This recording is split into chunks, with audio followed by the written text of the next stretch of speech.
What's up, everybody? It's your boy. I'm back here with another reaction. Today's reaction is gonna react to the three true story horrors. Man, I'm a big fan of scary stuff, and I love scary stuff because I don't have no fear.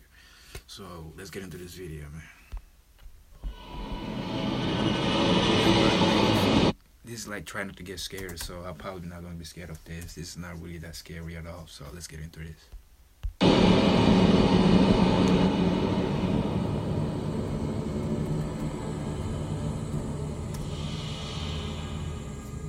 For the past 3 years or so, I've worked as an overnight security guard at a mall.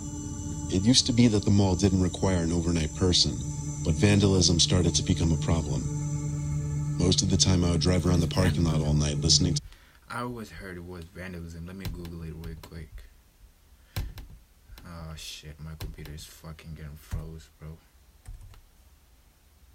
Vandalism. Vandalism. I'm gonna do that shit later. my car radio. Now and then I'd kick some skateboarders out of the parking lot or investigate a suspicious person lurking about. Other than that, I'd say the job was pretty tame. Maybe 3 months in, I experienced something a little bit stranger. I noticed that the light to one of the shops was on while driving around the parking lot. This was surprising to me considering no one had snuck past me as of yet. So, of course, I parked the car and headed inside the mall to catch the potential thieves. As I approached the shop, I didn't hear the sound of anyone rummaging through the inventory. Sure enough, the shop was empty. As a matter of fact, even the security gate was still down. Only the shop owners had access to the security gates, so I couldn't really do anything about the light being on. I headed back out to my car. I'd say an hour went by with no incident, but as I was circling around the entrance to the mall, I saw another light was on inside. Inside the mall, it was the same scene repeated. The light was onto the shop, but the security gate was still closed. I even tugged on the damn thing to see if someone heard me coming and just hid from me. Nope, it was locked. I heard a click from behind me while investigating.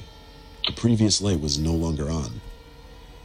Maybe it was my mind playing tricks on me, but I swear I saw someone run behind the counter and hide. I think about now is a good time to mention I was running on 3 hours of sleep for the past 48 hours, and I was blaming these occurrences just simply on the lack of sleep. I shined my flashlight into the shop and scanned the area. Nothing that I could see. Behind me was another click.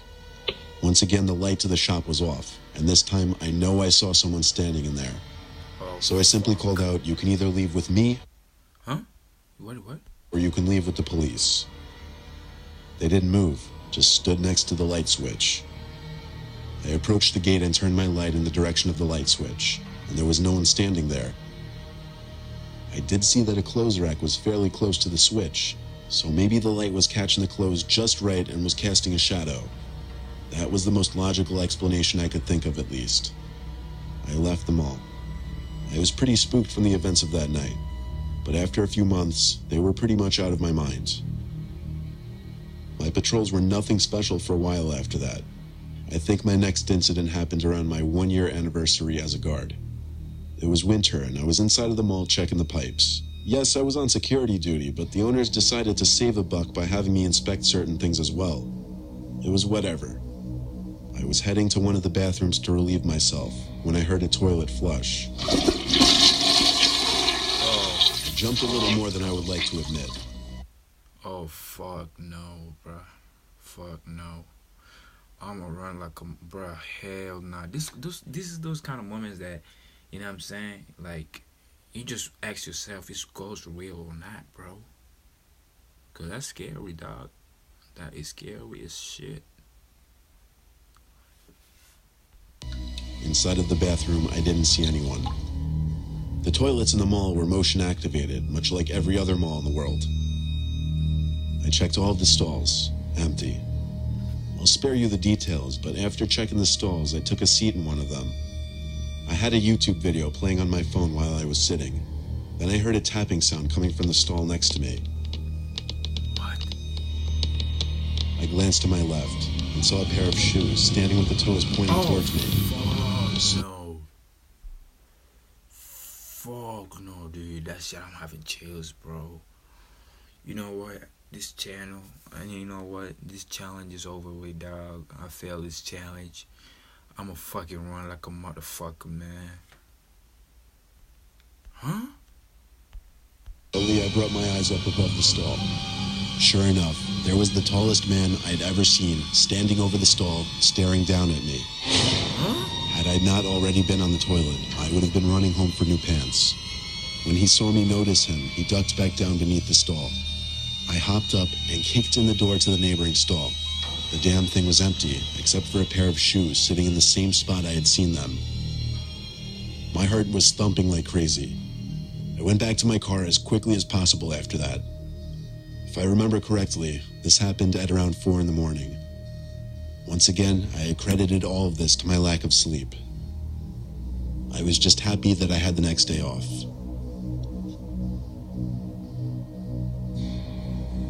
Bro, that's scary, dog.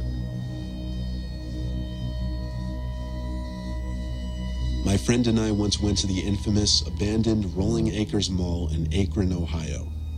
I'll call my friend Jake for this story for privacy reasons.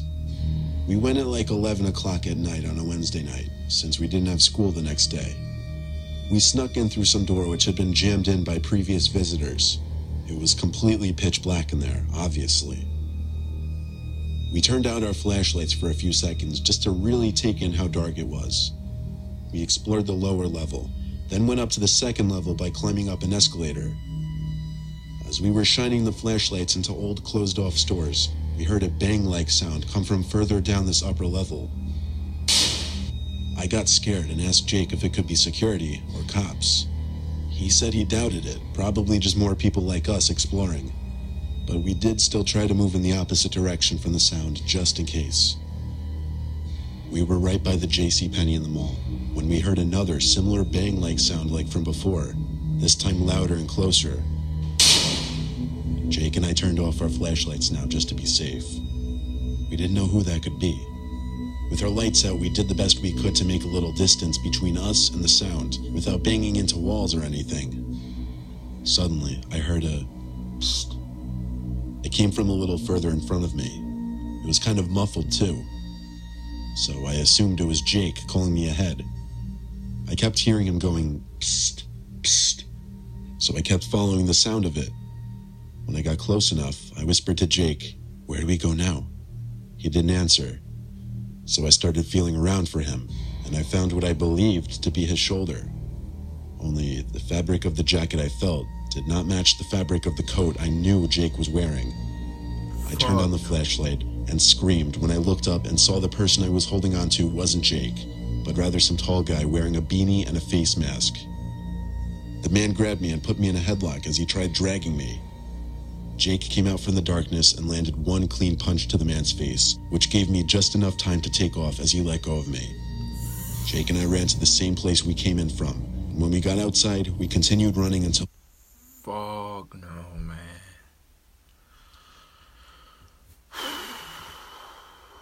I'm really getting scared, dog. I'm getting scared, bro. I ain't playing, but I'm getting scared as fuck right now. We got to the car. We didn't stop to catch our breath just yet, though. Jake booked it out of the abandoned parking lot, and only then did we feel relief. I gave Jake a firm handshake as I laughed and caught my breath, thanking him for potentially saving my life.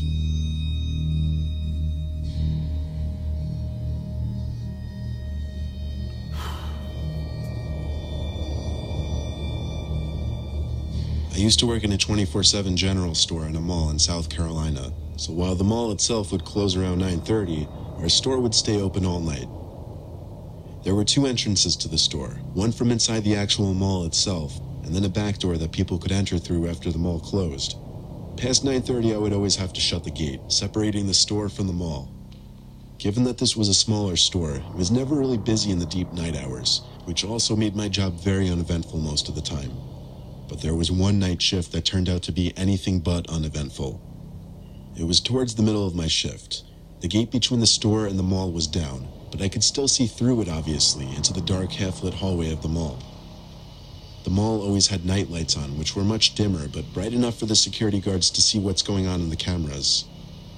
I was doing my own thing, organizing the shelves, making sure everything was neat, when I heard a rattle at the metal cage. looked and saw some guy standing on the other side, grasping the gate with his hands. At first, I thought it was the security guard on duty. It was the only logical explanation, even though it was rare to ever see them walking around. But as I got closer and asked if there was a problem, I realized it wasn't a security guard. It was just some random man. He was wearing a dirty black and white plaid shirt and very baggy blue jeans. Most notably, though, and what made this exceptionally strange, was that he was just looking up at the ceiling. I inched a little closer and again asked if something was wrong and if he needed help, but he just kept looking up and shaking the gate. Now, there was some kind of protocol I was supposed to follow in the case of something like this in order to get the mall security. However, I didn't know how. I didn't know what number to dial, I didn't know how to work any kind of intercoms, so all I could really do was shut it out. I turned my back to the creepy man and went back to my register behind the counter, as far away from him as possible. Unfortunately, the shelves are angled perpendicularly to the counter, not parallel, so the man at the gate was in direct line of sight from me still. He finally seemed to back away, like literally walked backwards though, with his head still up at the ceiling. All that was going through my mind was where could security be? It was to my understanding that there would be at least one person watching the cameras at night. Anyway, I tried to just move past it, resuming my cleaning activities. I couldn't help but look back outside to the mall every once in a while, though. Thankfully, he was gone now.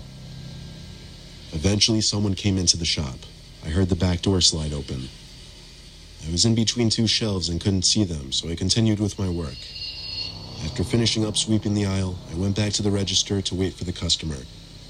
I saw the customer now. They were standing at the end of the last aisle to the left, the alcohol aisle. He was looking up. At first I thought he was looking at the top shelf, so I looked away. I only looked at him for maybe a second. I bent down under the counter to put the broom and dustpan underneath, and when I stood back up to look at the customer, I felt like my heart nearly stopped. He was looking at me with a smile, not a grin, but a wide lip smile. It also sank in right away now that this was the same man that was out in the mall from earlier, only now he'd apparently taken off his black and white plaid shirt. I stared at him and he stared at me, and I think this went on for 30 seconds. I didn't know what to do, and I had actually frozen up in fear. The face he gave, the smile, was a pure look of horror, something straight from a horror. Fuck no, man. That would be fucking, yo, if that was me, I would pull the strap, bro. You know what I'm saying? I would pull the strap, bro. I don't care, son. That's scary, my guy. Film or someone's nightmares. I felt like he stared into my soul. I opened my mouth to speak, and my voice trembled. I think I said, "Get out or I'm calling the cops."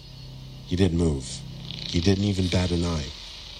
I ran to the back room and locked the door so I could call my manager. She wouldn't pick up after several attempts, though. When I gave up, I heard a tap at the door. Not a knock, just a very gentle tap. I sat like a nervous wreck in that back room for a good 5 minutes, wanting to be anywhere but there. But when the fear of this person stealing a bunch of items and losing my job became greater than the actual fear of the person, I stepped back outside and looked around. But the man was gone.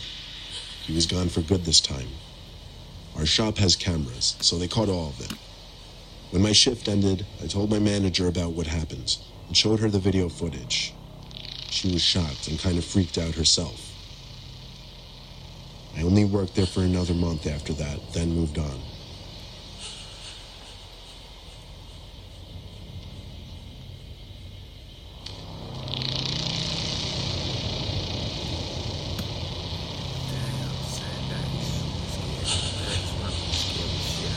Heard before.